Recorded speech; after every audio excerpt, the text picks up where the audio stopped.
Yeah, when we work pizza, or robot pizza. It's a good option for today. We can all pitch in. Just on that very edge of starting to think about it. I can wait another hour. Yeah. I should eat more for breakfast. What are we missing? Yeah, in fact, the front desk, ask the front desk and they'll tell some, there's one place that delivers you. There's only one place that delivers you. Alright, okay. We got enough for another. Proof that Shane hasn't touched his Wii in months. Oh! Who said that? Womp, of course. Smart ass. Chris Hall says, mind you, this is more interesting than the UK version of Big Brother. Alright, who else wants in? Hey, Tim's on.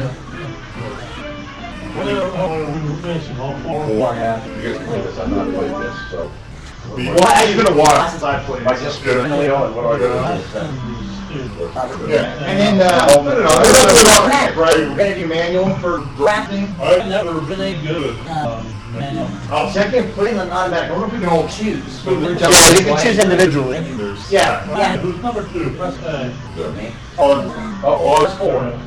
Press A. Which one am I? You're 2. Sorry, press A. There you go. I think I am at 3. I'm the red guy. I have no clue. I guess I'll figure it out. Rushing or good? Versus. What's the last I played? What's this? One is the Hey Shane, can I eat weapon. Yeah, take it. Except for, oh dude, don't take the mount off the bottom of my. Oh, it's not a standard screw? Yeah, you need the little mount thing. Let me see. I can blow that thing. I should have.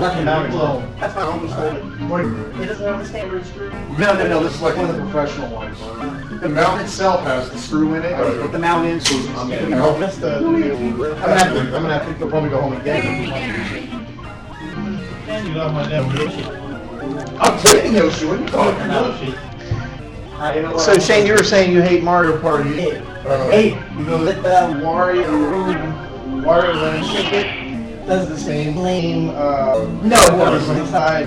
That's okay, it must have been like a recycled GameCube game or something. I'm so pissed about that. Let's see, what's this about? Oh, good, we can do manual automatic, good. I can't play in automatic mode, I have to draft myself. And you do an automatic mode, it tries to draft, you just go around corners, otherwise you hold down the button down here on the back. You just hold it down as you go around corners, and that's what actually is good. Yeah, that's where you draft if you're in manual. In automatic, Let's see. I think 2 is accelerated. We gotta work it out. I think if you push forward, it drops it. It throws that in front of you. Backwards, it throws it behind you. That works out.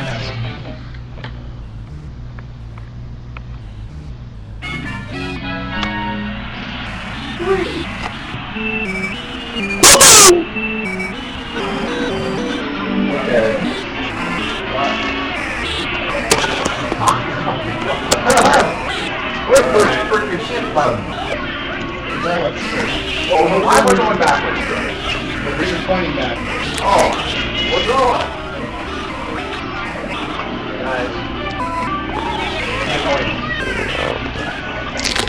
Are you holding 8? I think 1 is backwards. Let's go backwards. Hold it on 2, that's forward. Now that I told you, I've already gotten like 11 points.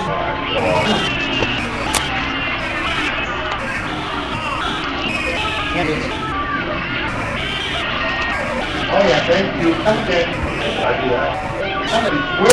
Where's not small?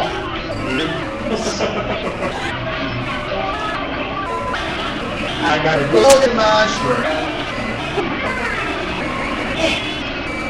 For the 7 months. I can't stop it. It's so bitch.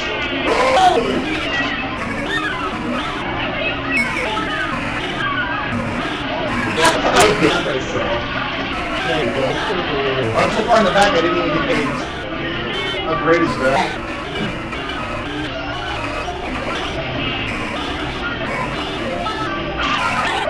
Bullshit!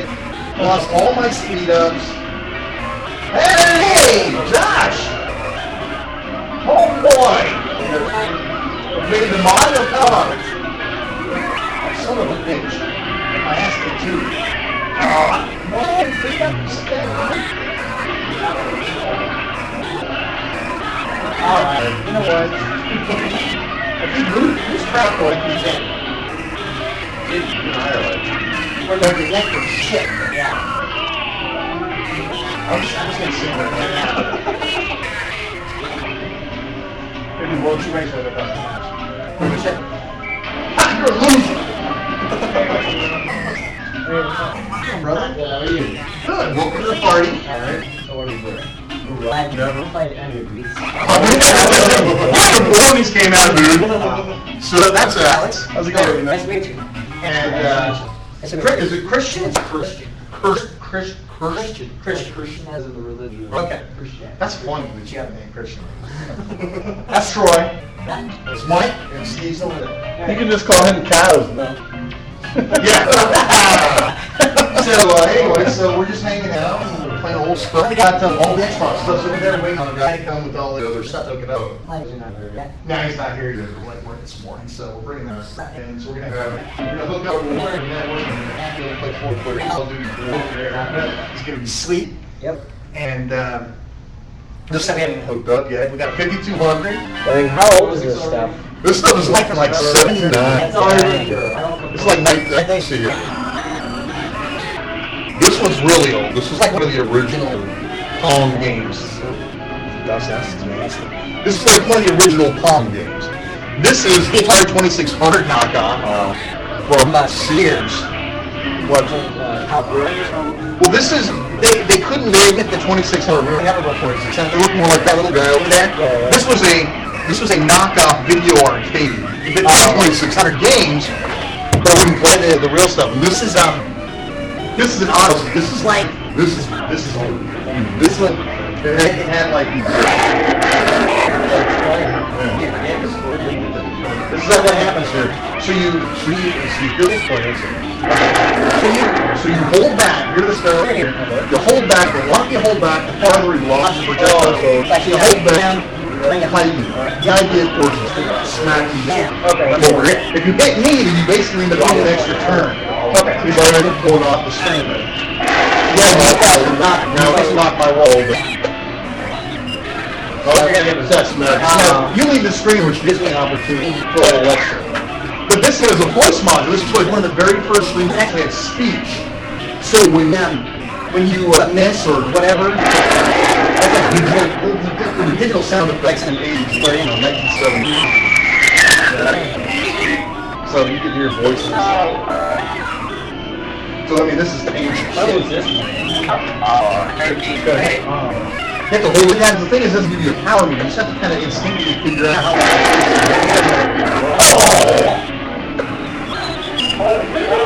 I just got hit.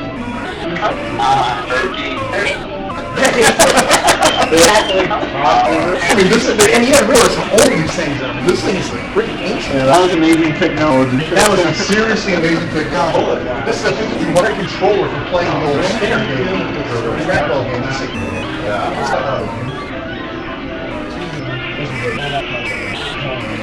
Okay. Don't forget that the Atari stuff. Oh, it's okay. I'm just looking up these really old games. Tell them what the actual. Yeah, I'm gonna say. Alright, have you ever heard of the Atari 2600? Yeah, I know. Yeah, I know. You should come in. Okay. Yeah, sure. Wait, what time? Yeah, that's good.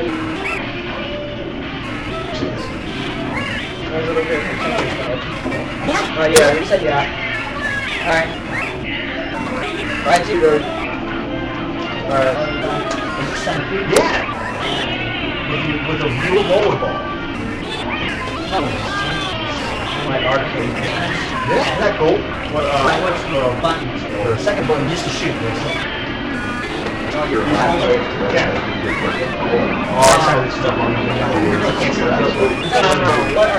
a mushroom? Every time they hit a mushroom, they move down a level. So you want to kind of clear the mushroom down. So the other time down, every time they come down, they hit a mushroom. Spiders are like, they hurt you. They just those are the same thing. Yeah, you're so dumb. I can shoot mushrooms? Yeah, you can shoot mushrooms. But am I supposed to shoot mushrooms? Yeah, but now if you shoot them down, it keeps them from advancing. And every time they hit you, these guys, they turn and you can roll up and go. No tiene como una cosa para apretar.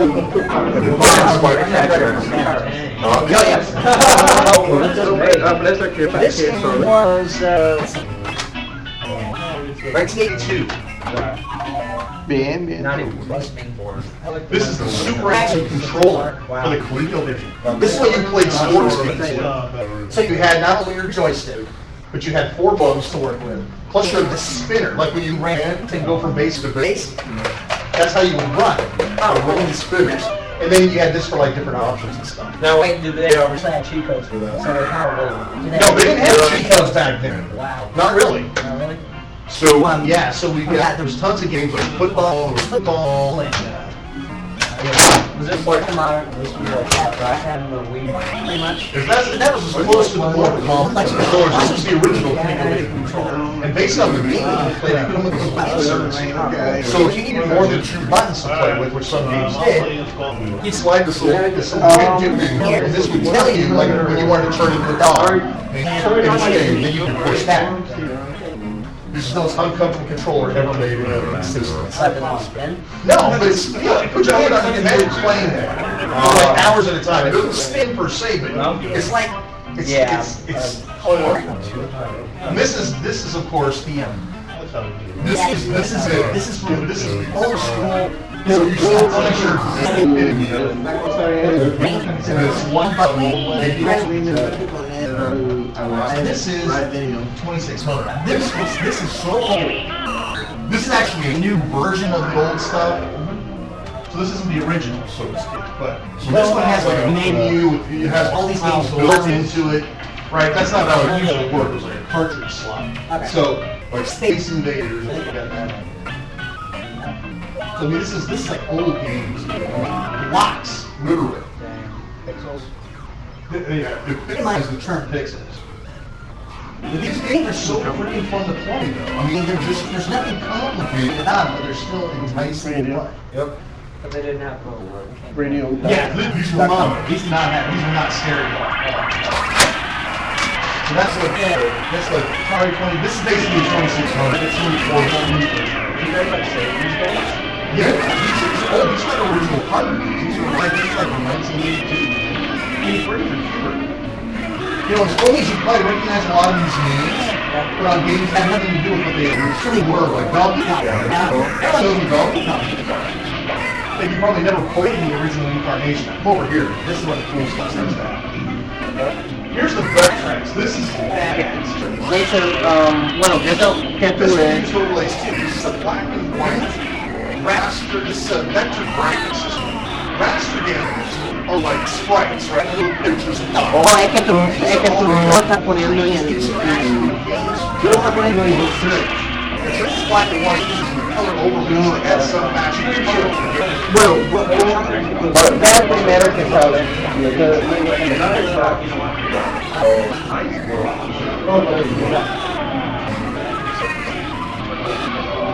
No, eso no. Es que tú lo pones en el search. You can find maybe HTTP. I am over here. And all of the games are done with blocks. The text and stuff are all made out of one.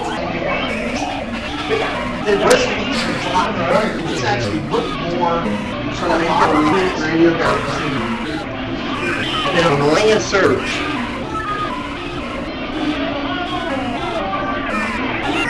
It actually kind of looks, that's kind of cool, right? But this is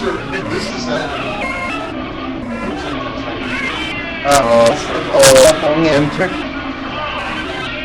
So it was a different flavor. This was the only So this is a whole. that ever came out. These home archive shows, like really something. Right. Back then, what was all this? It's sort of like a niche. This would be like something that you get Trump or something. It wouldn't be like Nintendo showing you something there or whatever. Something that you buy special. That was Coleco. They're the same ones. Do you remember Cabbage Patch Kids and all? Those kids, they're the same.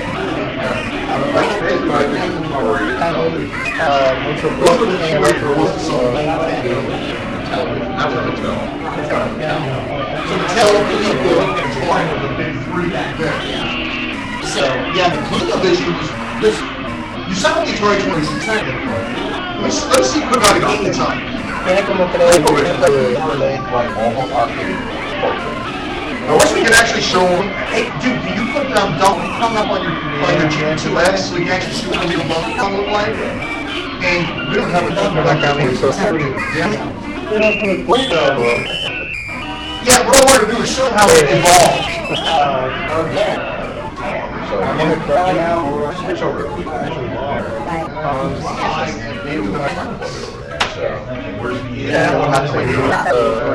You're what? Dude, you know, I might have an extra one. Oh, think about it. You can buy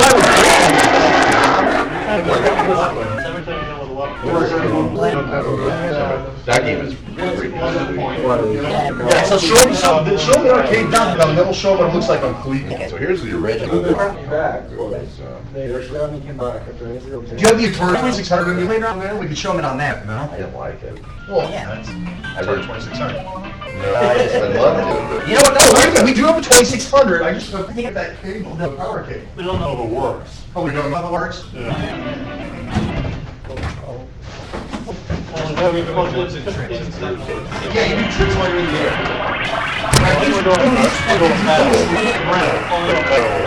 Or do that on there. This is Captain Bow. Ah, There's an open source, you put all the emulators on it. well, I had one more. So here's.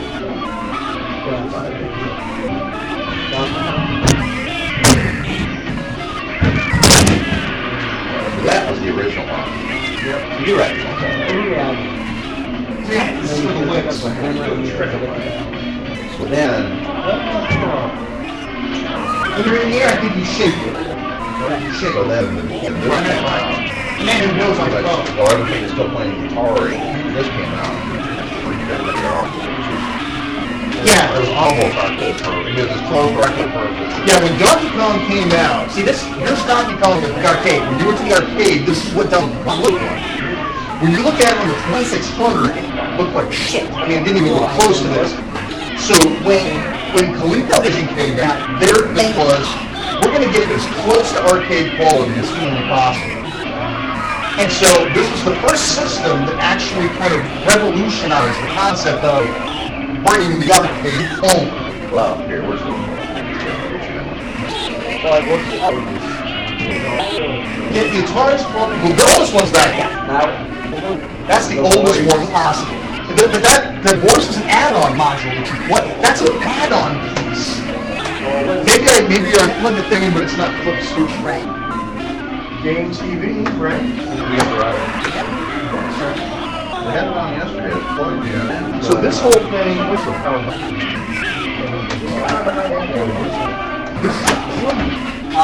That's the actual game system that you plug the cartridges in here normally. Right? So that was like normally how they played. It created this thing, which is basically, you know, this watch has more power than this watch. You know what I'm saying? So then this put in the cartridge slot. And this whole thing was required to have really cheap, you know, voice samples so this system actually play the license. Okay, so this is Donkey Kong. Here. Is that the normal one or no? This is the no one. Take a look. So they got the Donkey Kong on the wrong side too. Yeah. Yeah, but look at otherwise. That's pretty damn close. Yeah, but Yeah, the numbers are, you know, compared to what was out at the time. Yeah. So compared to what the 2600 looked like, which was nowhere even close. No. This, people look at this and say, holy shit, this is the arcade, but Were there a lot of same, like, sounds or... oh yeah, this is the same sounds here. Well, they license it. What they do is, it's like these all have licenses, like Hicks is owned by Tato of America, right? So Tato may not make this cartridge. They may have licensed this game to somebody else to make. So they had access to the original sounds and stuff. Let's see if I can let you hear this one. It is. I mean, it really is. But what makes this game stand out is, you can literally come back and play this in 10 years, 20 years. Yeah. And it's not, you can't come in and say, well, I finished this. Okay. You know, you play something else. Let's say you play Call of Duty, you don't play any multiplayer, right? You play the single player game, you're done with it. What do you do with it? You go trade it in and get some other game. Because you're done, you played it. Yeah. It's over. These games, because it all wraps around this score. It's all about score. So you're going to sit here 20 years later and say, you know what, I used to be able to play the shit out of this game. So now you're playing it this time for a higher score. Do we have a controller? Yeah. Right? Now see, for example, it doesn't show a number above it when you jump over to give you your point value. You know, so that's one of the differences. Right? Hitting with a hammer lets you bash barrels. You know, these games, this was like one of the very first Nintendo games that came to America. Was this one? Let's see if there's something, you know, like Dukes of Hazzard. There's a Dukes of Hazzard game. Right? Because, you know, people like Dukes of Hazzard and they think that horrible freaking movie that just came out like 3 years ago. This product is really, really old. You know?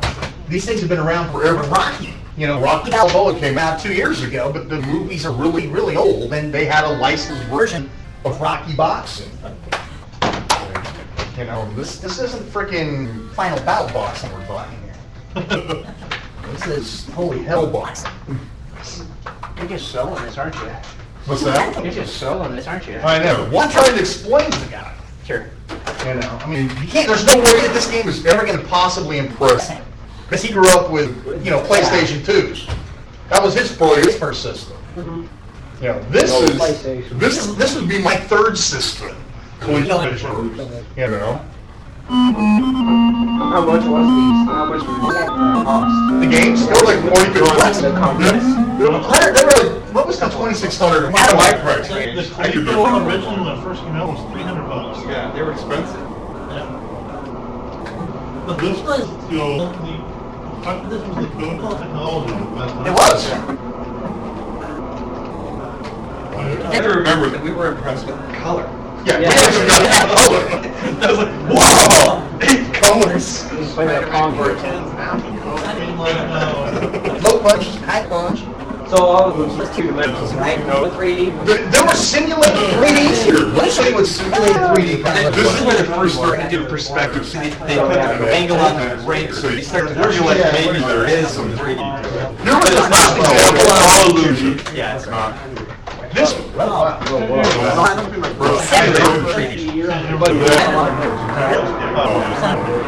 got something on that somewhere. That's too bad. or Slap. That's kind of 3D. There you go. Slap and centipede. This is 2600 There you centipede. go. That's 2600 centipede. That's what people put up with before something like this or that came out. And believe it or not, we played it for hours. That centipede on the 2600, that was like the first game system, right? So here it is, the ColecoVision version of Centipede. As you can see, we're already starting to look better. Hey, control's great with that spider one. I got the Super Acme controller plug. Boy, you could play a Target on different systems. Well, yeah, if they were licensed, there was a huge push later on to become exclusive, like Metal Gear Solid, you'll only get on a Sony, right? Because they licensed it for everything. They wanted to make money. In the old days, they thought that the money was in the console, not in the game. Right. The games, See, you gotta understand, look at that. From blocks of mushrooms, which don't look like mushrooms at all, to things that actually look like a spider, that actually look like a little dude instead of a block shooting a block at other blocks. You actually had, now that's, and then you got the progression here that we looked at with this Centipede. This is even closer to the arcade game than this one was.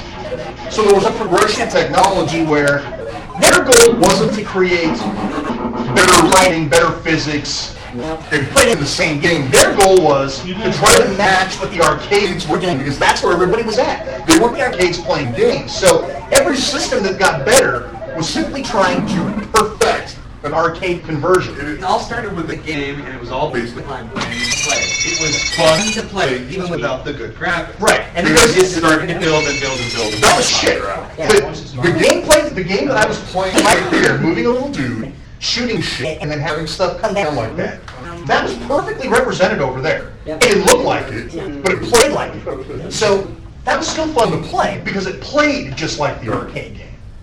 How old are you? Like 20 years? More? 80, that, like 82. The Atari 2600 goes back. Like 77? Yeah.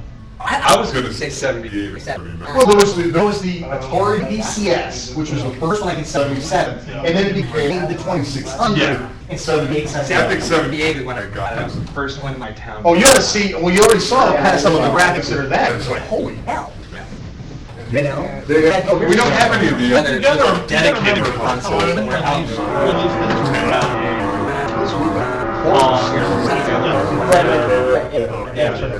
This was one of the very first games that they would actually call 3D. It really wasn't. It was isometric, but just to give you an idea what sort of things we were looking at when we said 3D, this was a 3D game back in the old days. Yeah. Perspective, right? You had to actually get high. You have an actual height standing hitting the wall. That's a 3D game. That's what we dealt with. And that was a little while to get used to. That's what we're about to get used to. This was considered by a lot of people as more of the very first, the traditional, what you might call a cartridge port. That's interesting. Sunrock is big. Well, no, I think it was on Toronto. Now it is. Oh, there we go.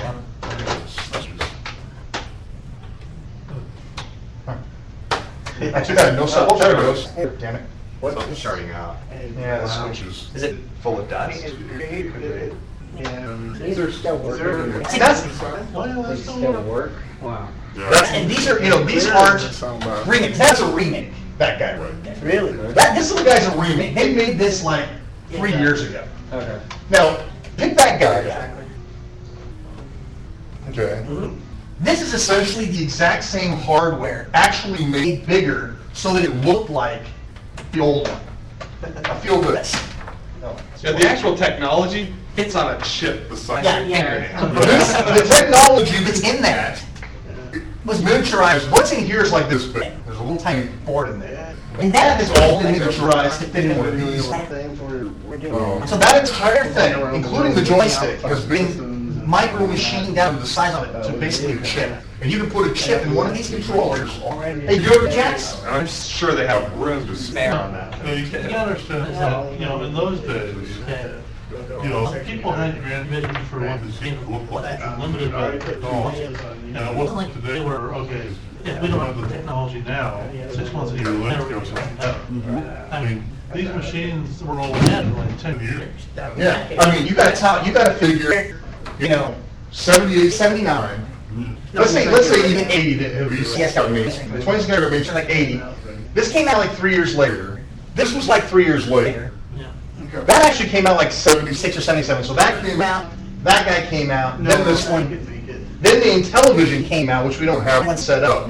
But it took, the Intellivision and this were similarly powered. In other words, they had the same power level, right? But it was like, this got all the cool license games. Zaxxon. You went to the arcade, there was a Zaxxon there. And if you wanted to play Zaxxon at home, you played on that piece of shit, which didn't look at all like Zaxxon. And you're really here. That's what helped with all these games, because you went to the arcade, you played the real arcade game, you got in your mind what the game really looks like. Then when you went home and played this, you kind of put that on the screen. Exactly. So, but if you bought it in television didn't have these people like Sega behind it, right? So ColecoVision got Zaxxon, and television got shit. It got 3D shooter How much did these games Coleco. like back then? Like million, which would be. Oh yeah, they sold millions of copies. Coleco was real smart. They dumped gobs and gobs of cash. All the licensing rights to all the games. Every game that you see pretty much in any of these piles is a licensed game. Yeah. Victory, Spy Hunter, War Games. I see, in television, they got up the money, so they didn't come up with a third party. If you saw Zaxxon sitting on the shelf, you said, "Oh, I played Zaxxon. I want that for playing at home." If you saw 3D Shooter from Intellivision sitting on the shelf, it's like, What's that? what is that? I've never played. I don't know what that's going to Who be. knows if that's even gonna work? That might not even work. And then Atari, of course, when they came out with their own units, they actually had arcade games like Kicks and Joust and Defender, Popeye, Cubert. They already had all the licenses. So they didn't have to even pay licensing fees. They just pulled shit out of their vault and created their own stuff. And that's why when you see an Atari game, it was made by Atari, for Atari, playing on an Atari. It's like as close to the arcade as you get because they had inputs of all this stuff. You know. You know, the one thing you will see is that the 5200, the hardware, the sound hardware is pretty close to actually the arcade. So the sound will sound much better on the 5200 than the other console. But who is the best? Like, the companies? Well, that's all. That's all relative. That's all relative. It kind of depends on where you were at the time, because I owned the 2600. So this is the thing that I drooled over in the Sears catalog. God, if I could just afford that. They'll give you a definite direction of what cost and stuff, okay? Yeah. I bought the Classic Junior as well. The console and the paintball at $150. Yeah, it didn't go down. Dude, $150, that's a Nintendo DS for crying out loud, right? Yeah. You know. That was the console I wanted my kid. I never had it. Right. My neighbor friend had it. Same thing, yeah. I had the Atari 2600 and the Atari 7800. Never had 5200. So these are probably worth a lot right now because they're so old, or are they? They're worth stuff to collectors. Yeah, it's kind of a collectible. It's not something you can bring. You Yeah, go we around. could go around. Well, see, here's a good example. This controller, okay? If you play with the joystick like here, or you play with this joystick, right? They're kind of similar. They have a directional movement and stuff like that. These controllers are, they're analog. The further you push it, of course, this is normal for now, right? If you go to a 360, they've got analog controllers all over the place. These were one of the first analog controllers, and the further you push them, like if you were racing a car, and you pushed it forward a little bit, you went slow, and then we take that for granted now. Yeah, but it was awesome at the time. None of those could do that. These are digital micro switches. On or off. You're either going up or you're not. This one is, you're going up a little bit. These controllers are notorious for taking shit, right? No. In fact, the 5200 controller, this is, to have one that's in such great shape, this is worth money. And actually, those are not rebuilt. I see how I bought it. Those are original. So, yeah, because what they'll do is they'll take them apart and they'll rebuild the insides after they've been all picked up. So this one, being an original one that's never been rebuilt, there's value to that. Okay. But what are these buttons? Like these are fire buttons, right? So you're playing, boo, boo, boo, boo, boo, boo, right? You know, just like these on the side. It is the same idea. You know, buttons on the side, joystick. See, some of these Buttons. games,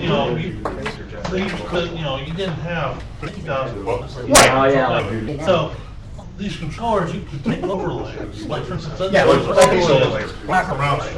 Right. And each of those buttons do something. So, you know, if you wanted to, like, let's say your Call of Duty style, right? If this was a Call of Duty controller, heaven forbid, right? You wanted to change weapons, you would toggle through weapons by pushing one. And on this overlay that you put in, there'd be a little picture of a weapon and an arrow. But could you, like, if you took it off, could Maybe you a still play it? Yeah, this is just plastic. You can still get one.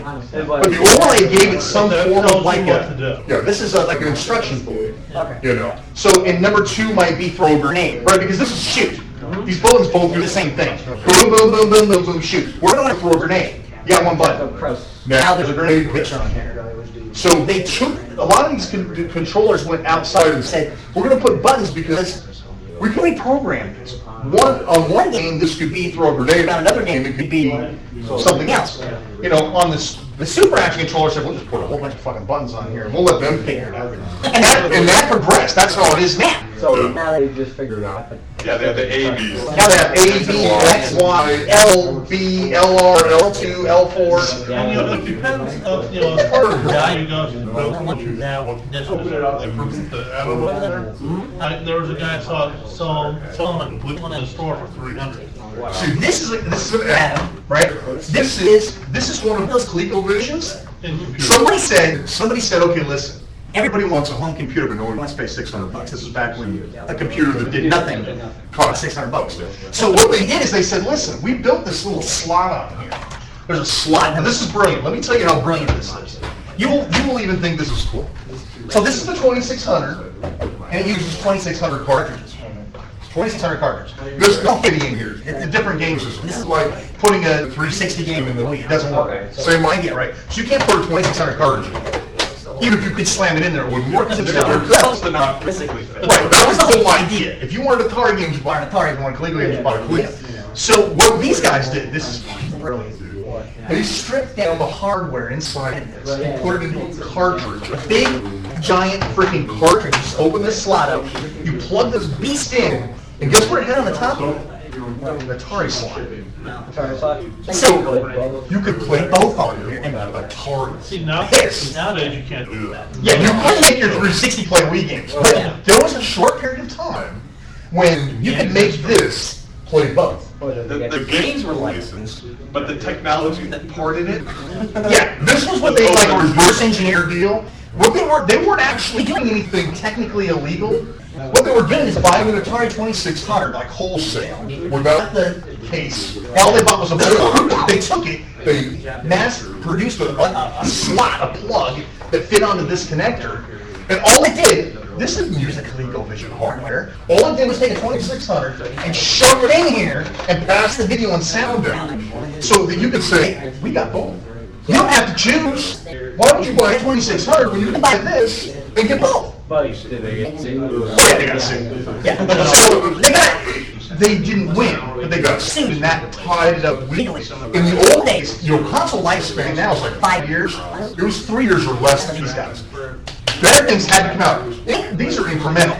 If you look at the Xbox 360, okay, the physics are better. The graphics took a little, they're better graphics, but we're not talking about miles different. We're not talking 2600 centipede and 5200 centipede, right? So these guys have to be quick to market. We got to get the next thing out now. 2600, 5200, 7800, which we don't have. I mean, they put out 3 of them like in a 6-year period. Every couple of years, the technology doubled. It did. I mean, it was like, at the arcade, you went from playing Pac-Man to playing Zaxxon, and Zaxxon made Pac-Man look like a kid's toy. So they had to keep moving the technology along. So what happened was, is Coleco's thought was, once you buy this should be the center of your world, and you put shit into here to expand it. That's why they called it the expansion slot. They actually had a lot of stuff on the drawing board that is really extended life. I mean, Adam, he had a laser disc player that I worked on for. So get this. So they made a plug-in that you could plug to the front of this thing. It's like this big. You plugged it in. It had a keyboard on it. It had a disk drive on it. Well, a tape drive. Same as a disk drive, like a floppy disk drive. And they would turn this into a computer. You could actually do stuff with it. With the computer. It became a computer. It was a very simple computer. And so what they did is they said, well, what if they don't have one of those and they want a computer? So they took the insides of that, put it in here, and turned it into what looks like a computer. And they put these little tape drives on with stored programs on those cassette tapes. Well, they use cassette tapes. That's before the floppy. Pre-floppy. But see, here's the cool part. I got Zaxxon in the arcade. Love it. I don't have a ColecoVision, but I got this Adam computer that I love. I do all my word processing on it. Now you got Zaxxon. So this, Us kids can get our consoles, but the parents thought we were buying. Your parents are buying a computer. They don't get to buy a computer. They don't know what things right online. They're buying a computer. So this came bundled in this huge ass box. I got pictures. It came with a printer. So the printer is there's no power here at all. It gets this power from the printer. But anyway, so your printer goes your phone. Yeah, so The printer had everything? yeah, the printer was basically had the printer. You put it, you hooked up to TV. You could get a monitor, but people hooked up. That's how they kept the cost down. Yeah, exactly. So they basically they took that, they said, okay, you've got a ColecoVision, now we're going to make it a 2600 for you. So now you can play both games. You're covered there. We're also going to make a computer add-on, so you plug that in, now you got a computer too. So based on what you plug in here, it changed what this did. Now it's a game system for ColecoVision. Now it's a game system for Atari 2600. And now it is a full-blown computer that you can actually print stuff and do all that kind of stuff. And that kind of changed things, because then all the game consoles were starting to metamorphosize into Have you actual ever seen computers. Dragon's Lair versions? I can show you, Dragons. They were working on a Dragon's Lair. The original Dragon's Lair ran on a laser disc. It's about the size of a freaking, record. There's a video. It's a little bit bigger, isn't it? Imagine a DVD player. You got a DVD player. You stick a movie disc in, all right? And it's a movie. You put a DVD movie, and a scene comes up. A scene, and you're running, and you see a guy running down a hallway, and there's a door coming up. Somewhere along the way, you tap right, you tap the right arrow on your DVD remote, and all of a sudden you stop and go right. So it was interactive. It's like think of it as a movie that you get to kind of control, right? Well, that was Dragon's Lair. It was all animated by a famous animator named Don Bluth, and this thing actually was a cartoon. At certain points, you didn't move the guy around like a Call of Duty soldier. You just say, okay, right now I want you to go ahead and start moving to the right. There were breakpoints. There were breakpoints where basically it's like changing chapters. Okay. So you're watching a movie and then it stops and it says, okay, you want the bad guy to go into the building, or do you want the bad guy to get in the car and get away? So more or less. I mean, you could choose from one or four directions, or you could push the sword button. The action never really slowed down. You had to be quick enough. Yeah, it didn't stop. It was real time. Yeah, we showed you that, right? You died. It was a reaction game. Right. Yeah. You know what it In is? the movie, you die. You don't do something. Yeah. And we actually got a version here that actually does play it. It looks just like the arcade. Now, the original arcade Dragon's Lair was on Laserdisc. They were working on a Laserdisc catalog. So we would have basically had the arcade. You would have had the actual game. And that was going to be something you plug into the ColecoVision. So Dragon's Lair. 1982? 82. Is it that early? Well, that's really when the technology That's what they refer to as the golden age of the game. because it was going so fast, it was insane. That was any other people. Japan. But at the time, our Coleco was Now, this is 1994 technology. In this game, they actually put the entire Laserdisc or DVD onto a disc, and you can control it with this really shitty controller. Right? And here's exactly what it looked like. This is what the game looked like. It looks better than today's games because it's real. It's an actual movie. It's just different kind of games. But it's not like you're running around like Call of Duty, right? So well, it's kind of game, and I don't do anything like it. I'm not going to tell you to score. You can score on this, right? So here's the game. So you get started. You're in the cast. Now notice I'm not doing shit. You're watching a movie. At some point in time, you need to make a decision. And the first decision is to pull out your sword, which I'm going to tell you now. Hope I'm right. Nope, I was wrong. So I made the wrong decision, so now I get to play the fucking third game. There's little clues about what you're supposed to do. Yeah, things will flash to say you need to go this way, you need to go that way. Stop, like, it should stop and then you press it? No, there's no timing. You have to time it just right, so it's a timing game. It's like Dance Dance Revolution going with a In cartoon. arcade, it doesn't stick like that. It kind of depended on the use that log on top of it. Because This game was so, when you walk into the arcade, there'd be a huge group of people around this. you saw that shit in the arcade, right? You saw Centipede, then you walked in and saw this. And everybody lost their freaking minds. These guys were making money like nobody's business. They were selling these things. It was insane. There was so overwhelming, there was people who were like scared to play it, so they would hang out in the back and let the real gamers get up. I never played it. It's really amazing. Like, I don't know, I don't think I can. It was so fun that people were crowded around the machines. People were crowded around the machines, and they had to put an extra TV on top of it, or make it, so people could watch. There were stories of some of the Dragon's Lair machines. Now what happens if you die all your life?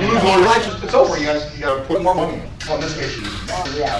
But see, that was. I mean, I don't know where I got that much money. I stole from my paid $20, $30, $40. I stole from my paper route to play Dragon Slayer. And at the end of the month, when you had to actually do your books and account for all the money, I guess I'm fired. I had to play Dragon Slayer. Then you go to the next page. Paper. You get a morning edition, the afternoon edition, then you can mow some lawns. So that when Dragon Slayer came out, everyone thought, you know, it just went nuts because this was like real video. And then that kind of phased out. They had a couple of other games that were similar to that, and everybody jumped on the bandwagon. Every company had to make these laser video games. Well, we thought for sure the direction the video games were going to go. Exactly. We thought that's the way it was going to go. And at some point in time, you'd be fully controlling that cartoon, which is essentially now what you're doing with the graphic level and whatnot that it is now. So. And that's where you saw Roy Craig, like Sega CD and stuff like that. Yeah, so everybody had to come out. That's at the beginning, you know, Sega Genesis. That ring a bell? Remember the Sega Genesis? Oh, the Nintendo NES, the original Nintendo? Okay, we're good with that. That was like, right after that was Super Nintendo. You're good with that, all right? You know what Super Nintendo was. Sega's version of the Super Nintendo was called Genesis. And that was the Sony Microsoft of that. Okay. Was there a third part? Well, there's Hudson Soft, right? The TurboGrafx. The TurboGrafx 16, that was something from Japan, there you go. Yeah. And the Neo Geo, which was priced prohibitive. Neo Geo was $600 in the day. Today the system still goes for $300. And the home versions of the game were $200. So what they did with the Neo Geo, they actually took the arcade boards from the arcade and put it in a box and hooked up to your TV. So when you bought a Neo Geo game, look at this. You see these cartridges that are laying around here? Look at the Neo Geo cartridge. This is the Neo Geo cartridge. That's not the console, that's the cartridge. That's the cartridge that goes in the console. They were playing in the arcade. Right, but the When these came out, these were like $199. they got $200 for these cartridges. But what you played in the arcade was exactly this. They took the arcade board, stuffed it in here, and you could actually put it on your TV. You were playing not close, not almost, exactly. That's why you were paying. This day, there's a few versions, $1,200 a month. Wow. I'm sure PS3 will be rare in the future. That's right. These are four homes with PS3. Save that way, Wow. Save it up. Save it up. You make it rare. Hey, did we get the What really made the Coleco, all these other consoles are custom, rolled chips. I wish we had The Coleco is all off the shelf. Well, what did you? Basically, what you do, Radio Shack, red over red chip.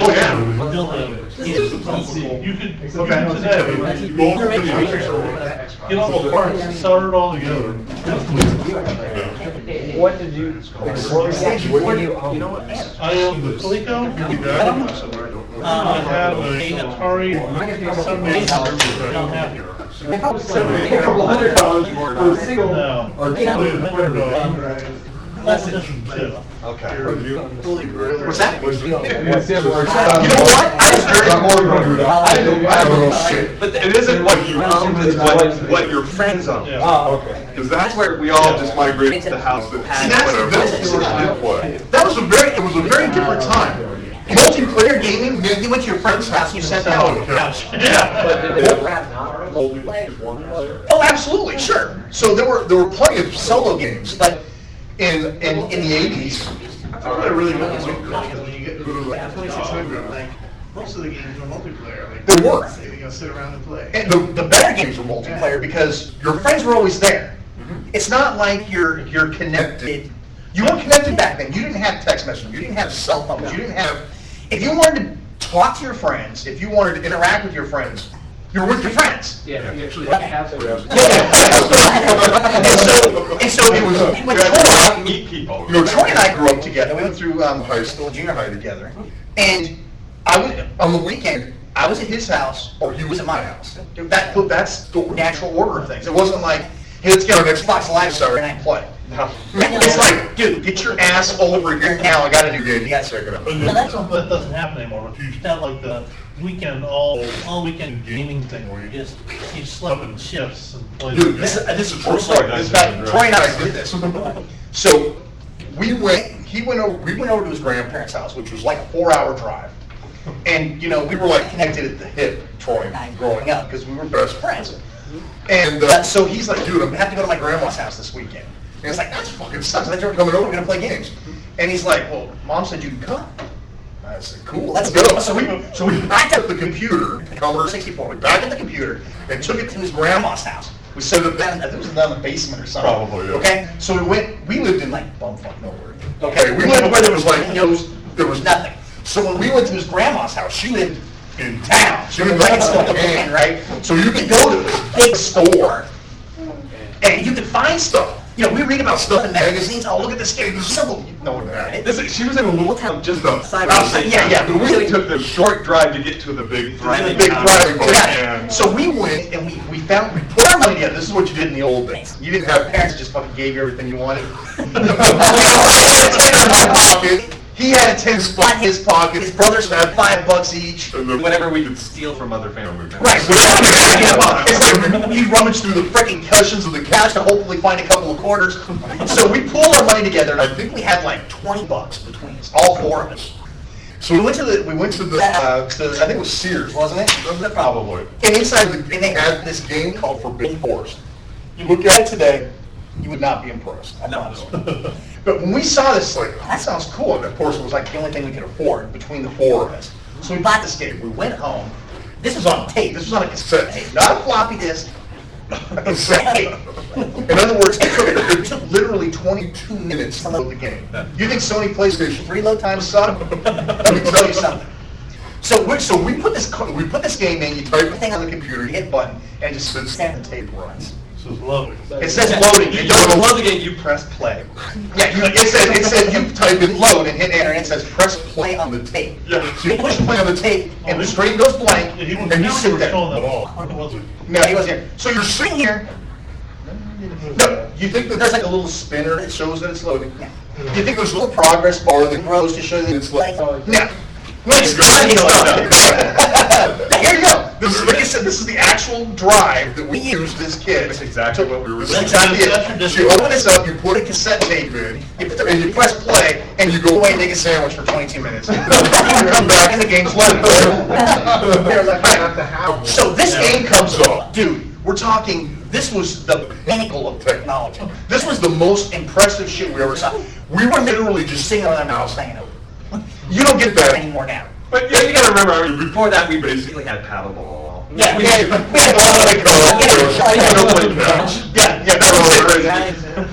so when this came up, it was like the music, orchestration. This is one of the first games that actually turned night while you were playing it. It was a passage of time. We're playing this and we've lost our minds. This is exactly. That's kind of creepy. That's crazy. It's chasing you. And, dude, they look like they're little blocks that made it look like a skeleton. But dude, that's what we had, and it was like the bomb. It was more about the feel of the game. I mean, you had to use your imagination.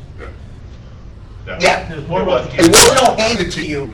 And yeah, it's not like now. It's like, dude, if a game doesn't have multi-volumetric fog with ragdoll physics and all that shit, with big bat wings. You get pissed because it's like, damn, why did I pay $500 for this console? It doesn't do shit. But back then, this was something different. So we actually literally played in shifts all weekend. Because there was no multiplayer, it was just a one-player game. So You take turns. I started playing, and Troy and his brothers would go to sleep. In a couple hours, my eyes were like starting to dry up. I'd be like, hey, your turn, dude. It's our turn. We didn't have to do that because as soon as you put down the controller, we could hear it out of our sleep.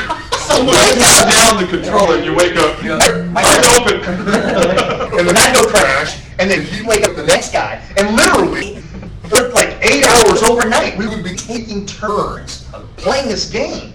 That's like when you do the game for the first time, you just can't stop. It's kind of like, so it gives you the same feel of what the arcade used to be like.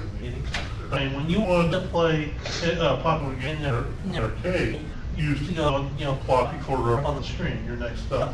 Yeah, you had to get in the queue. There was always those jerks that always had like 9 quarters of their own. Yeah, you go to Dragon's Den, like this is a prime example of a culture that's completely dead to you, that you've never gotten to see. You go to an arcade and there's Pac-Man. Pac-Man, so that's something you relate to. You go up there, and along the ridge of the glass there's a little lip. And what happens is you signal that you wanted to play the next game when this guy died by taking a quarter and sticking it on this ledge, right? And then if somebody after you wanted to play, they put their quarter in a little bit down, then they put that on the ledge. So at some point in time, the most popular games have like quarter after quarter after quarter along these edges. And when that guy died, the next guy was right behind him waiting to play. So, then you take your quarter down, and there was a queue. You actually, you had to wait. I mean, it's completely weird in this generation that you have to wait for anything. But it's like that quarter had a layer of pressure.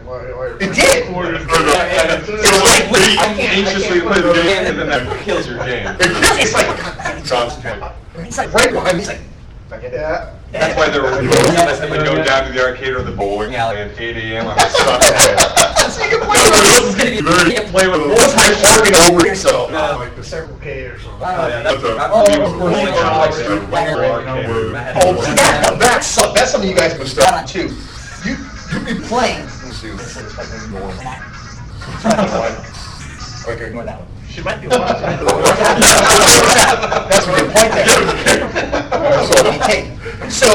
So what would happen is they had, what Street Fighter is, right? That's something generational.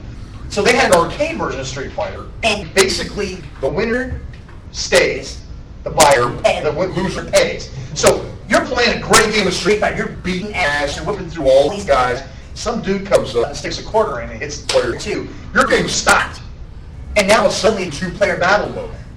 If he kicks your ass, you're done. You have to leave. Or you have to put more quarters in. So you've been playing for like a half an hour, and you're kicking ass, and a guy comes up, puts a quarter in, and you're going, fuck.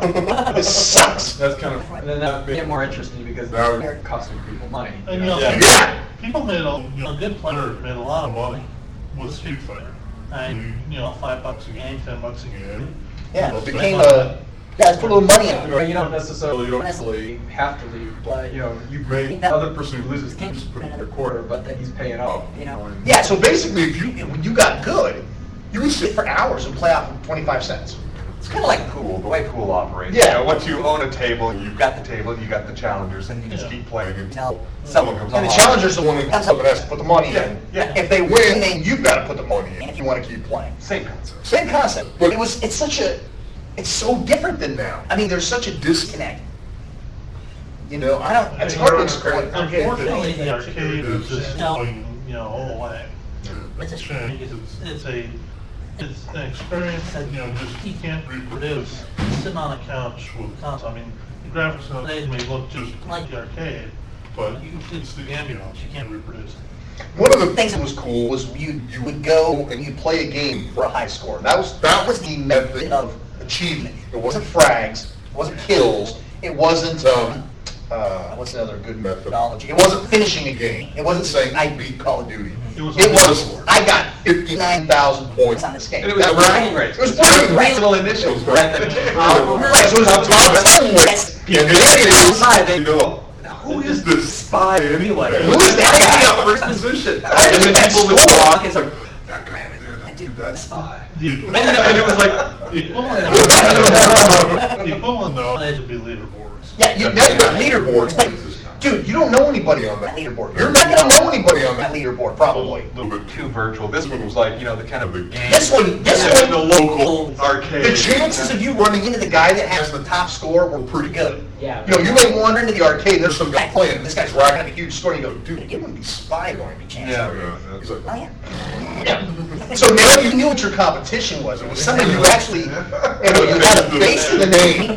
So then it added a level of competition that was so, it's like you could do anything you want when you're anonymous. Nobody cares. You can talk smack on live because you're never going to meet these guys. You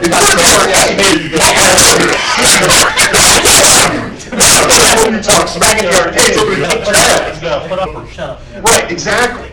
And there was like, let's go outside. And then I'm good. But most of us were kind of geeky at the arcade. But there was also that contingent that you had to There was always that guy that was skipping school all day, drinking, smoking with a tattoo. There's a few of them. You guys, when you were little, when you would pick a fight with somebody, you'd go choose. Was that just in Nebraska? That must have been a Nebraska thing. That's what somebody do. They come up to you, and if they did that, that was like, you're engaged. Then they would choose. I thought you were all the countries. That's the stupidest freaking thing. Choose. That's what they would say. I don't know what the hell. I guess you're I just used a rock. Jacket on. I don't know what that is. Yeah, take your jacket off, that was it. Someone had to hold it. I don't even remember there being like challenges like that where you just Why? I think I'm gonna fight now. Good guard! What the hell? Okay! Usually there was a reason to fight, like someone at least stepped on your toe or. Well, that was the reason. Yeah, okay. Did they choose you? There was a small group of arcade players I was at one point that, my you know, life. can put one quarter in and play for, 16, 20 hours straight on one quarter. Everybody's sitting here. I'm sure. There's a game that they can do that with. Yeah. The game really, like, very few people, like normal mortal people can do that with a game like Donkey Kong. Right, well- These guys, you know?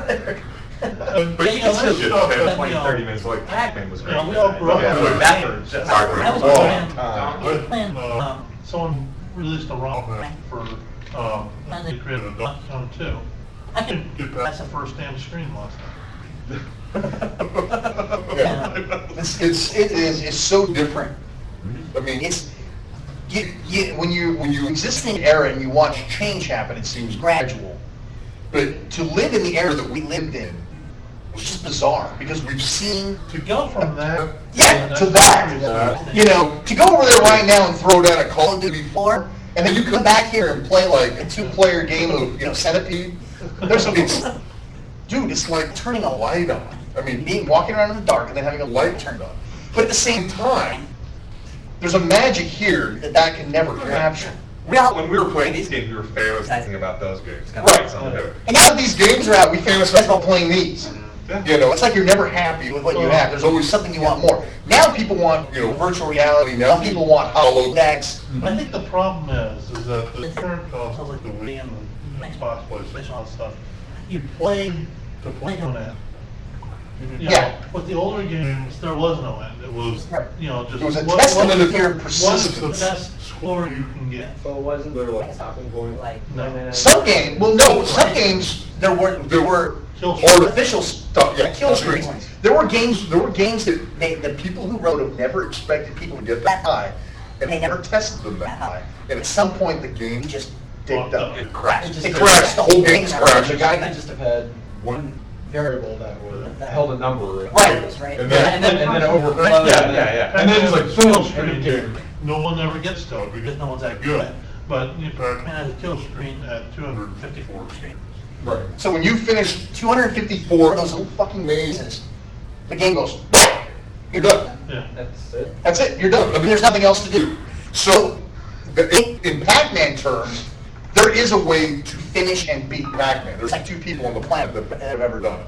Okay. And that's insane. They still write stories about those people now. But it's not even really so much a finish, this is just it dies. It dies. Whereas if games you finish here, you have tasks, you have missions, you literally fulfill the mission requirements and you get an achievement. Yeah. And then there's usually a movie at the end of the reward you with, like, you finished, that's You win. Quick Boston continue. Pac-Man should just dump out all the quarters. Yeah, you should. You should get lots of tickets. So a lot of games with these high scores, some of them stop at 999 and whatever. Yeah. Well, a good many of them roll back over to 0. Yeah, So like a what countdown. happens is you figure out, okay, you hit that, so then you just add on top of whatever the hell. So it rolled over at, just under $1 million. You crossed $1 million, so now it's $1 million plus whatever you score now. Yeah. So, which is funny because, there's what's really weird is companies saw games back then as disposable. The companies saw the games as disposable. They cranked out games as fast as they The could. money was in the systems, not in the game. Right. The money was, if we can sell 1 million Atari 2600s, we will make X amount of dollars. The software, they would actually pay people to develop software for those so that people would buy more of the hardware. So when you bought a 2600, Atari made $5. When you buy a Sony PlayStation 3, Sony loses $300. Mm-hmm. So what Sony does is they have to license out the technologies for people to make games on, and that's how they make money. These guys, it was like everybody made money. If you wrote a cool game for 2600, you didn't have to pay Atari like 3/4 of that money. you have to keep it. You have to pay like $1 per cartridge that you made to Atari. Yeah, there was no license, there was no, you know, well, trying to think of everything, developer's fee. Yeah. If you wanted to develop on a 2600, they'd probably send you the development kit for free.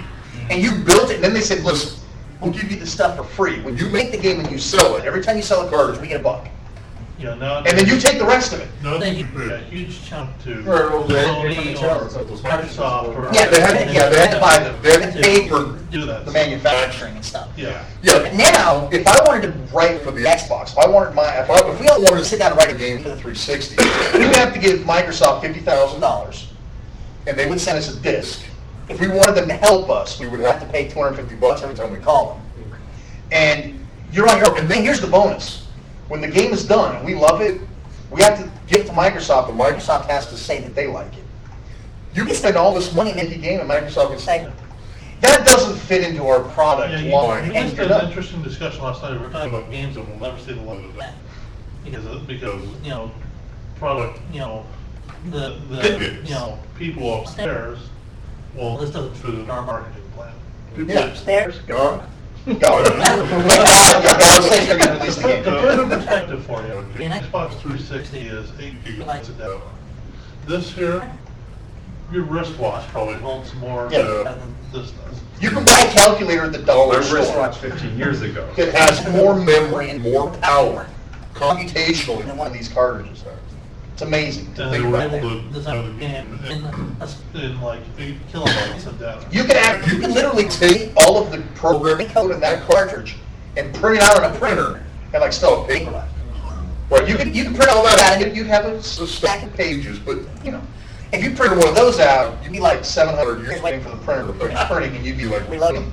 I mean, there's a huge significant difference between that code, and it makes sense because 90% of that shit are 3D objects, the textures, music. But it makes sense because the whole notion behind these other games was it was all centered around gameplay, but a repeatable, redundant game. Well, yeah, Right, they got a little bit faster, a little bit more challenging. But there's nothing to store on the Recycle, everything was generated. Well, that's what I was saying before, is that, okay, you know, if we want to make, you know, Call of Duty 5, okay, well, the Xbox 360 is powerful enough to do it.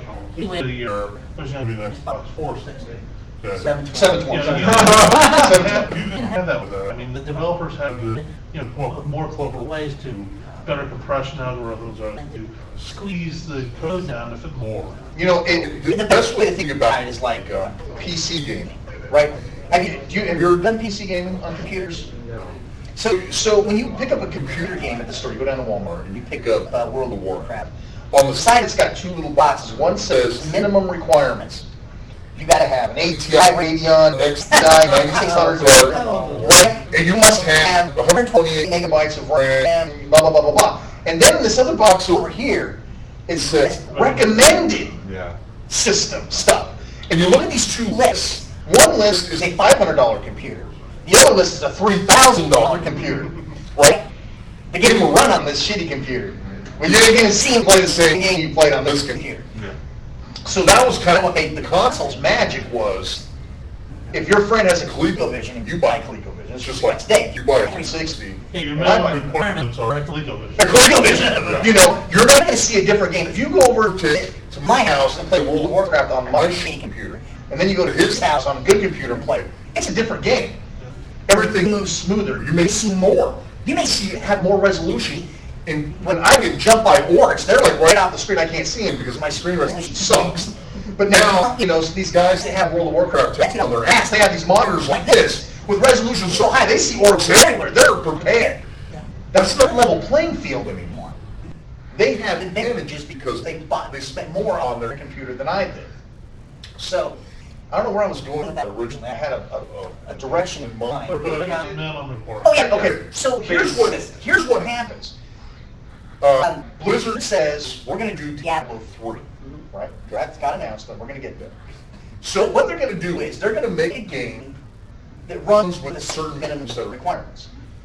But they also know that, okay, a lot of people have other stuff. So what we're going to do is we're going to throw goodies to those people that have the better cards and the better sound or whatever.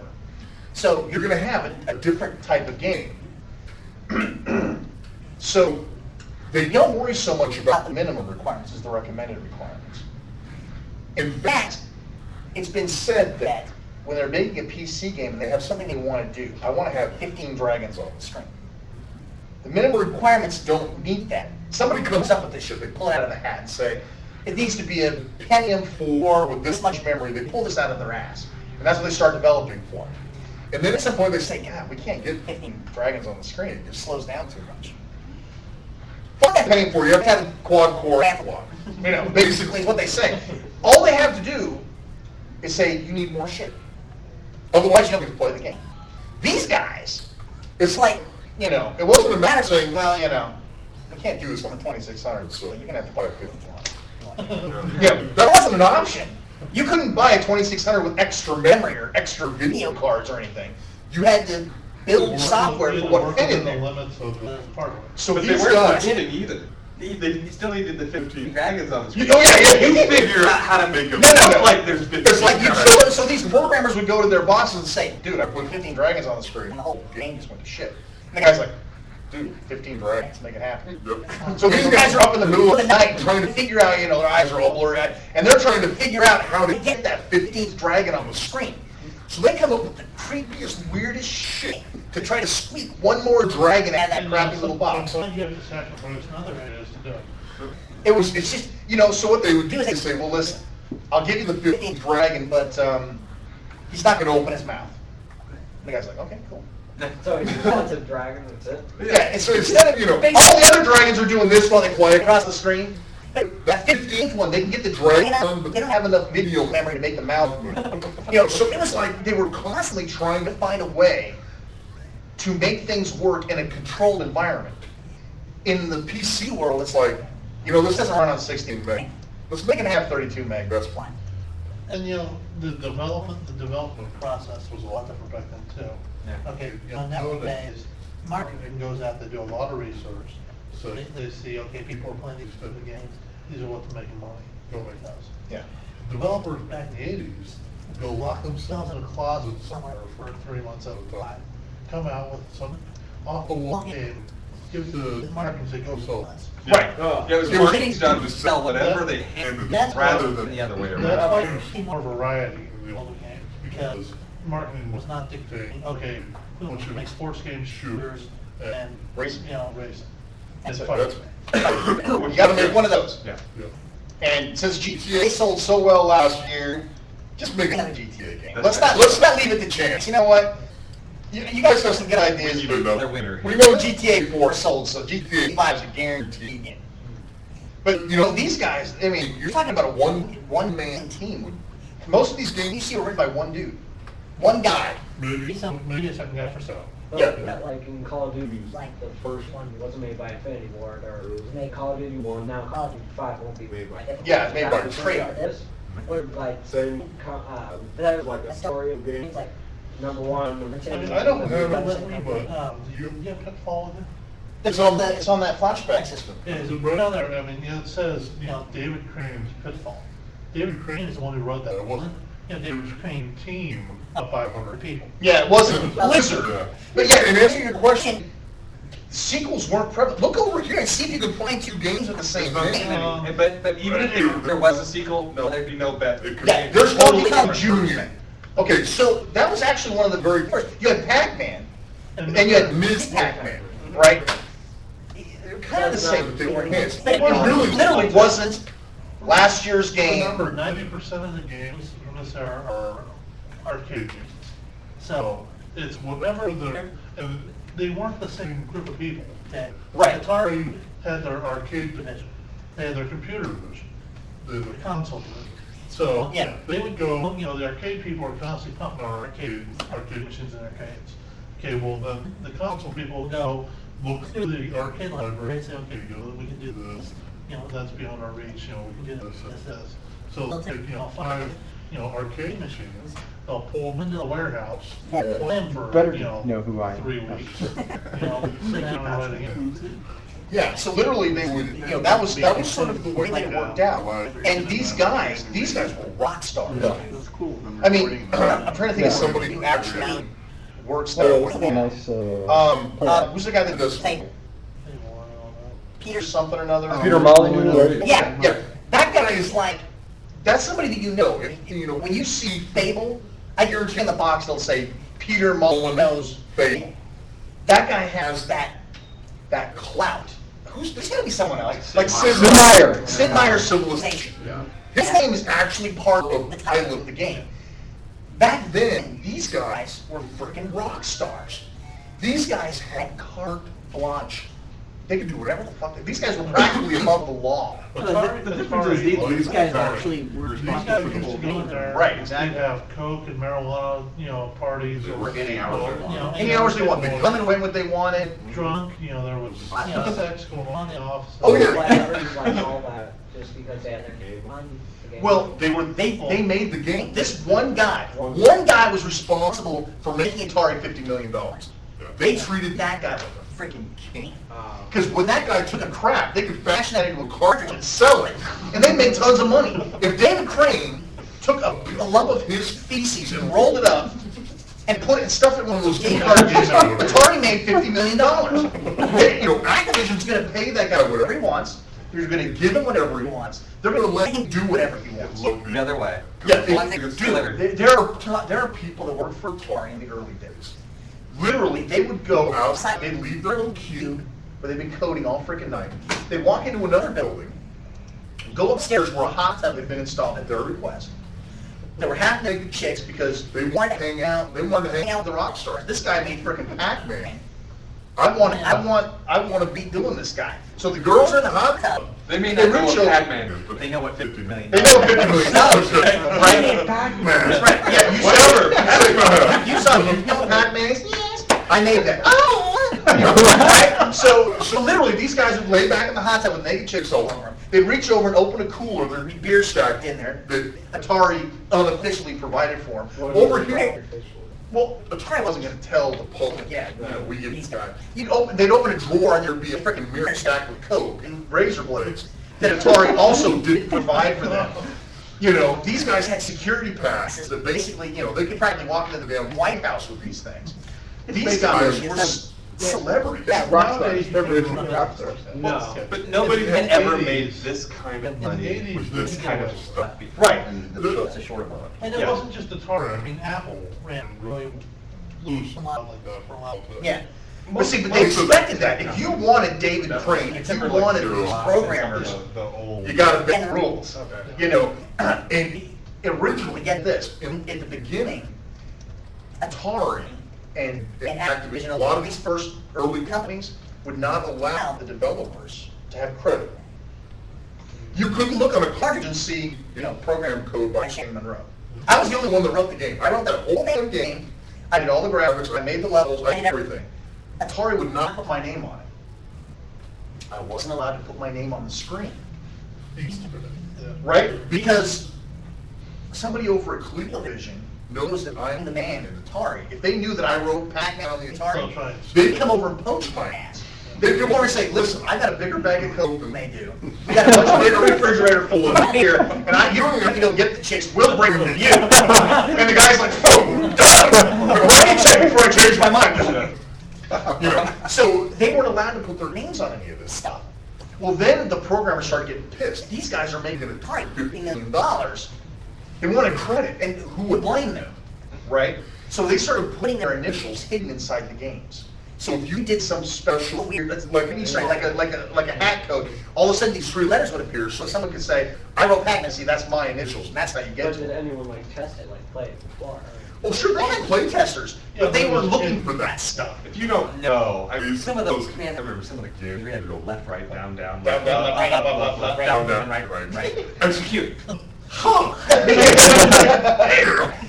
Who would know that? The movie thing, I don't know if you heard of the Blue Sky Rangers. That was part of all that crap. They were making some really kick-ass games, and they didn't want their people, to stay. So they created this group that's called the Blue Sky Rangers. No one knew who the hell they were. Yeah, They got the credit. They were a collective person. You couldn't snipe a group, but you could snipe a person. So eventually, they started lightening up, and it became Then the companies came with their sense and said, listen, if David Crane wrote this $50 million game, and he puts out another game, people are going to understand that it's quality. They're going to understand this guy's work. So if we put his name on it, that's going to sell copies of the game that people will buy just because his name's on it. Just like now, you put Tiger Woods on a freaking Gatorade bottle, people buy the shit. I haven't figured out why. But you put Tiger Woods on a Gatorade bottle, people will buy it. You call it Tiger, it's the same damn shit that's over there. But the people will buy it. It's the same idea that it became a brand identity. All the way up into the Nintendo era, you had that where, you had small enough, either one person or a small enough group, where when you're watching credits, okay, yeah, I recognize him, he's a new guy, I recognize him. Yeah, literally, it's like, oh yeah, that guy did Guys Revenge. Oh yeah, that guy did Sanity. Yeah, I know that guy. It was almost like you knew the dudes who were writing these games for you. But then, it just went nuts. Yeah, but now you can shoot the credits. They don't even have to see it. You can shoot them. I love it. So yeah, so things have gotten really different. Now it's like there's no way that anybody can get credit. I mean, Peter Molyneux's gonna get his name on the box. Now you have project leads. Yeah, the best And those are the guys that get noticed, and it becomes a very corporate thing. And it is what it is. Part of it is the money. They're proud that they're saying it's live story time theater. Some of these has the same budget as some big blockbuster movies. Some more. And they're gonna want to return on their investment. That's why you don't see creativity in gaming anymore. If you got $150 million on the line, the concept of will the people like it or not cannot factor into the equation. That's why you get Call of Duty 5. It used to be like, 10,000 development. Well, Now, it's a sure thing. Yeah. But But then at the same time, because you have to maximize value as a corporation, you're not gonna say, well, it's a sure thing, but then we're also going to necessarily hire a completely separate team to work on something completely new. Right. Or, Politics. that's where, there's no creativity happening. Development staff, you think, this brilliant idea for a game. Well, is it one of these type of games? Well, no. Well, you can't do it. Yeah. Well, and I think there's the creativity and all that ingenuity is still there, but it's happening at such a minute level. It's take a scene. This is low level. All of the creativity that people can input is happening with the graphics and the shading and the way that the environment is interacting with the player or character.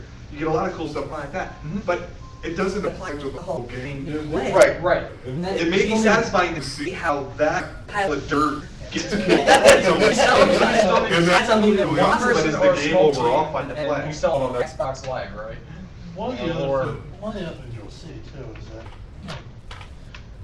people nowadays they're there for the job. I mean, the old days people do it because they love doing it. Yeah, they get paid for love doing it. I mean, if the company couldn't budget you time and the money to do a particular feature, well, these guys would come in on weekends, and sneak into the building to work on this track just to make sure it's.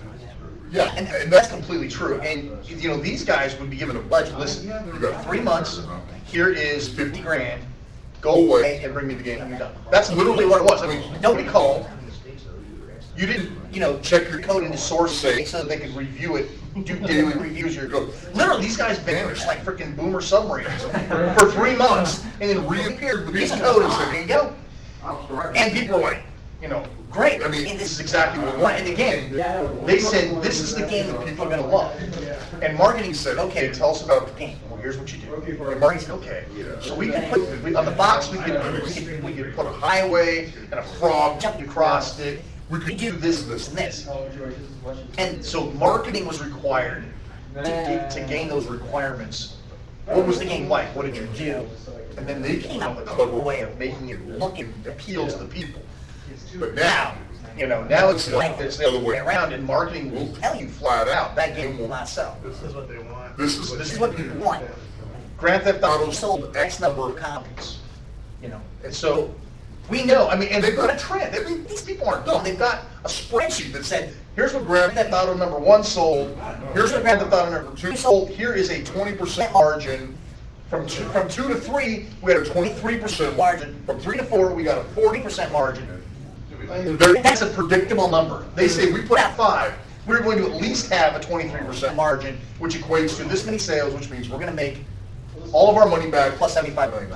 There's almost no room for new ideas and innovation anymore. I mean, Nintendo took a huge risk. Huge risk. You know, literally, they could have bought flat on their ass. It had no work before I went bankrupt. I mean, that's how much. I mean, now, of course, you know, they wipe their ass with $1,000 bills, the whole group of them. Well, you did so, I mean, these days, I think what it's like to be, you know, the guys that do get their name on the box and the nose or the, you know, these guys aren't coding or doing anything. They're not doing You guys anything. have the fantastic life of being able to say, you know what, I have this great idea for a game. You go code this. You go build the game. I'll tell you where you messed up, and then you fix it. We'll talk next week. God, I love to have that job. I can design games all day. I mean, I can code them. I can design the great game. We consider these guys geniuses, but you know, the truth is, wouldn't we all love to have like a team of developers? Developers say, hey, you know, I want to race some game. I get to work over again. The defenseless babies. Do it. You know? Okay, boss. Meet with them once a week and say, you got it all wrong. Yeah. No. Those babies aren't squirming enough. I need more squirming babies. You know, Steven Spielberg did that with Google. Yeah. He didn't do anything. He says, well, this is what I want to see. What's really incredible is that 20 years later, you know, the technology has been, you know, used and abused. People are creating games nowadays for these older systems that look, if not right there, just right under what the arcade game that they're trying to make look like. Have you played Mario Brothers? Mario Brothers. No. It's Mario and Luigi's one stage. It's a multi-platform thing with almost turtles, you got crabs, you got. Oh, wait, where there's the green types and they come out from there? Yeah. Yeah. You play that Okay. Now, 20 years later, the guy right now working on one for the Coleco. That looks. Coleco themselves couldn't succeed. You know, but people have had a chance to look at this hardware for 20 years. People are, pushing the envelope even further than they ever thought it'd be done. What's the piece, dude? I don't know. But one thing I'm funny. No one owns a beer, okay? No one. I don't think so. I got a George Foreman grill. I'm about the same thing now. No, yeah. No, I got it. I found the power supply. The PS3, they always have these system updates. But down here, all right. I asked him if he wants to sell his PS3. And then burn it to me. Trophy. And level 1. What? Now, my friend. We got about a dozen viewers, and only about half of them are chat. I don't know. I think Microsoft might have that locked up. Probably. No, that's the trophies. Well, this is the copy technology. Yeah. Notice how Microsoft's sending out avatars now? Yep. I remember that when I played the first time they called me. Halloween. You know, it's like, as soon as one person starts making any money, everybody races to clone it as fast as possible. They've had them for a long time. They've just never pushed it. Some of these concepts I think have been around for years and years and years, and they just sit bubble in the background until Like I even thought, I saw these games of avatars on like AOL, or, these Sierra Network and stuff like that, right? I mean, what? The stuff's been around, but you notice that nobody gave a rat's ass about it. Right. Until Nintendo started wiping their ass with $1,000 bills. Now it's a fad. Now it's a trend. Now that's why they're trendsetters. Is any of this even getting recorded? It's all getting recorded, and the sound's actually not that bad. I think it was worse earlier for some reason, but it's improved. Probably had an interruption of service. The voice feed becomes good. It's not the same thing. It's just starting to use as recruiting